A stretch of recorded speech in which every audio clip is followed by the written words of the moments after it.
Hi guys, we are going to be reading out of the Dear America book, Across the Wide and Lonesome Prairie. This is a journal entry by Hattie Campbell, and the author is Christiana Gregory. And the setting of this is 1847. This family has traveled from Boonesville, Missouri, and they have traveled up the Missouri River.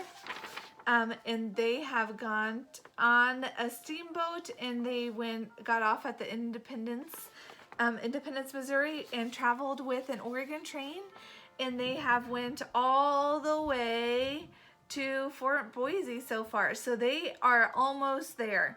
So they are going to Oregon. They have seen so many different things. They've seen heartache with people dying, little ones, mamas, new mamas. They've seen friends being swept away in the river. They've seen sickness.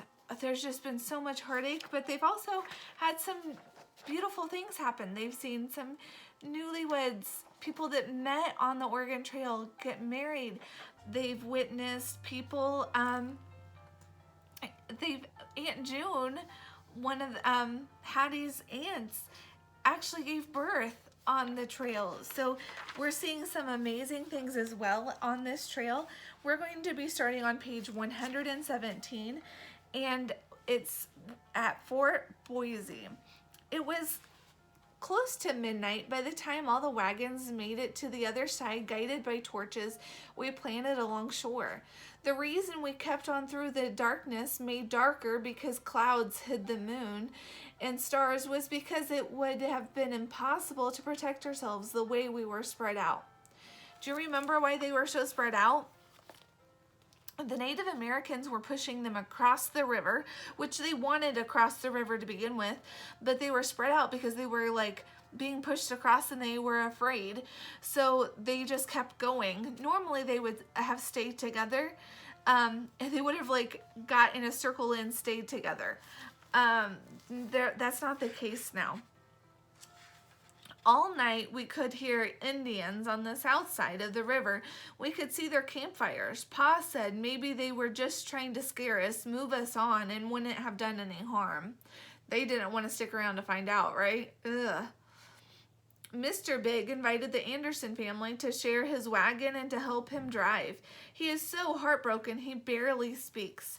Mr. Big, remember, his wife would drive the wagon because he had a farm accident back home, and they had to amputate his legs. So on the Oregon Trail, they had him tied down upright in the wagon so he would not fall over. He also had like his own little wagon carriage thing that he would use when he was just on the ground. But as he was on the trail, she would have him strapped in. Well, when they were going across the river, the wagon tipped and she couldn't keep it upright, so someone tried to come help. She fell in. They couldn't get her. In fact, they tried to get her and they fell as well. Both of them, the two, Mrs. Big and the other person, they never found her and him. So he cannot drive the wagon by himself. He can't do anything by himself. He needs help. I am furious with God. Why does someone as generous and loving and honest as Mrs. Big have to die with Mrs. Kinker while Mrs. Kinker gets to live? Mrs. Kinker, remember, she was a thief, and she was stealing things as they went along the Oregon Trail. Now, something we've learned about Mrs. Kinker, the day before they left on the Oregon Trail, her and her husband their family was going to go. They had a house fire, and her 2 adult sons died in the fire. So there was speculation Mrs. Big and Mr. Big, they were neighbors to them, so they thought that maybe the reason that she was stealing things was because that was the way that she was grieving. But along the way, Mrs. Kinker's husband kind of lost his mind and jumped over the cliff into the river, and they never got him. So she's trying to, they ended up getting all of the belongings back to everyone, but she's been on along the rest of the way by herself. The reason I know she lives is because the morning after we made the 3-island cross, we saw her way on the other side trying to coax her oxen. There were whispers about just leaving her to fend for herself. Everyone felt bad for her because her husband died, but then they were upset with her because she was stealing. Finally, Tall Joe and Mr. Lewis swam their horses over and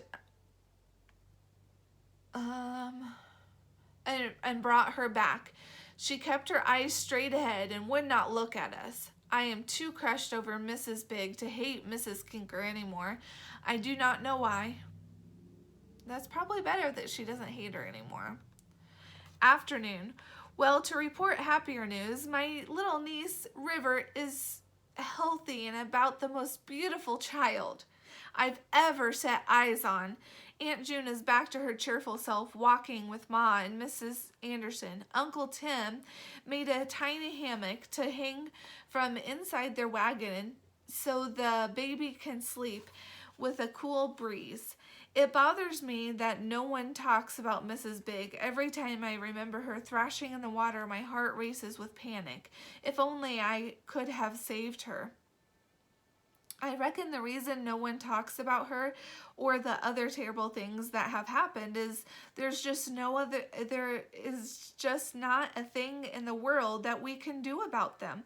I asked Wade his opinion on this matter, so he told me a joke. He said, "How does an ant eat a buffalo?" Don't know.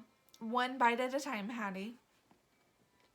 In other words, we are going to Oregon one step at a time, slowly, looking forward all the way.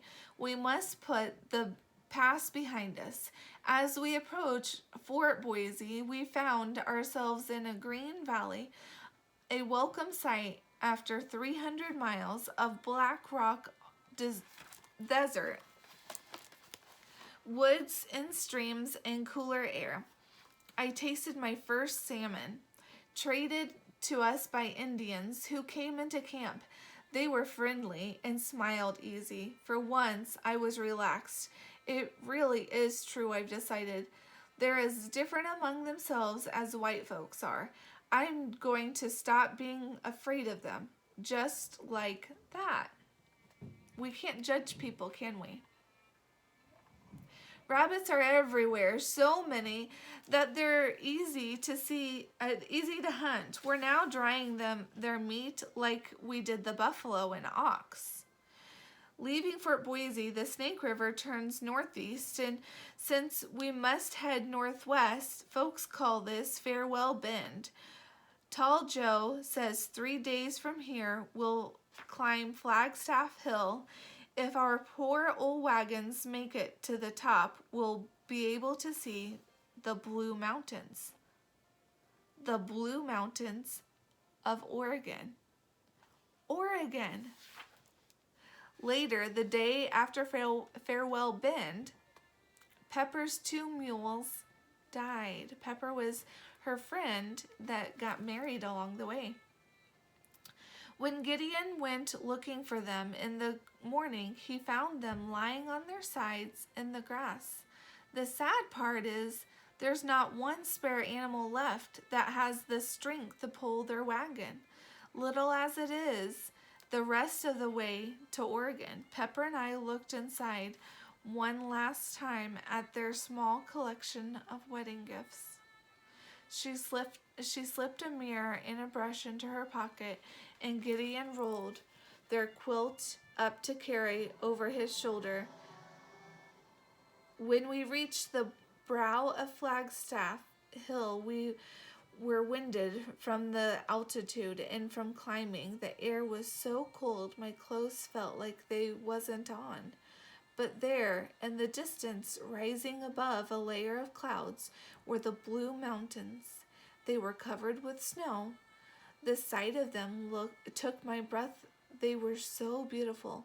I want to shout, "Hooray!" But it came out as a whisper. I was so tired. Tall Joe slapped his hat against my leg. "We gotta move, folks. Only 400 miles to Oregon City, but looks like winter's early.